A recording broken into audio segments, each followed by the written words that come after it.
Hello বন্ধুরা, আজকে আমি সরল সুদের দুটি অঙ্ক নিয়ে এসেছি।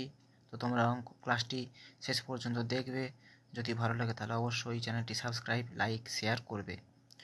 দেখা যাক অঙ্কগুলি। বার্ষিক 5% হারে কত বছরে 1100 টাকার স্ববৃদ্ধি মূল 1320 টাকা হবে? তো এখানে বছর মানে সময়টা জিজ্ঞেস করেছে। তো এর সূত্র আছে সময় টি সমান কী হবে? টি সমান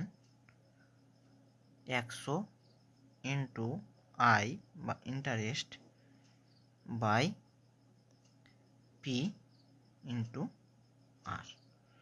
তো এখানে 100 লিখে দিলাম, ইন্টু এখানে ইন্টারেস্ট কত? 1320 টাকা হচ্ছে কত টাকা? 1100 টাকা। মাইনাস করব, 220 টাকা এখানে ইন্টারেস্ট পাচ্ছে, বাই পি প্রিন্সিপাল কত ছিল? 1100 ইন্টু আর রেট কত? 5%। কাটাকাটি করব, দুটো শূন্য চলে গেল, 11 দুগুণে 22, শূন্য চলে এলো, 5 4 20। কত উত্তর হয়ে যাবে? 4 বছর। সঠিক উত্তর অপশান ডি। নেক্সট প্রশ্নটা দেখা যাক। বার্ষিক 10% হারে সরল সুদে কত টাকা 4 বছরে সুদে আসলে 3080 টাকা হবে? এটা কি বের করতে বলেছে? কত টাকা মানে প্রিন্সিপালটা বের করতে বলেছে।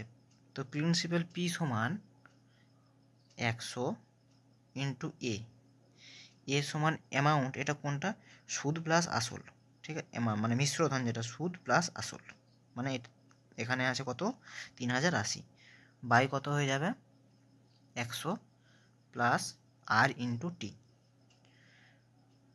সমান 100 ইন্টু এখানে এ সমান অ্যামাউন্ট সুদ আসল কত? 3080, বাই এখানে 100 প্লাস এখানে আর টি রেট কত? কত পার্সেন্ট রেট? 10%, ইন্টু টি সমান টাইম কত? 4, মানে গুণ হবে 10 4 40, সমান এটা গুণ করে দিই, দুটো শূন্য ওখানে যুক্ত হয়ে যাবে, 3080 দুটো শূন্য যোগ করে দিলাম, বাই 140, দুটো শূন্য এখানে একটা শূন্য কেটে দিলাম, 14 দুগুণে 28, তার এটা ভাগ করলে হয়ে যাচ্ছে 2200। তো সঠিক উত্তর কোনটা হয়ে গেল? Option C. তো এই সূত্রের মাধ্যমে এরকম অঙ্কগুলো কিন্তু নিমেষেই করা যায়।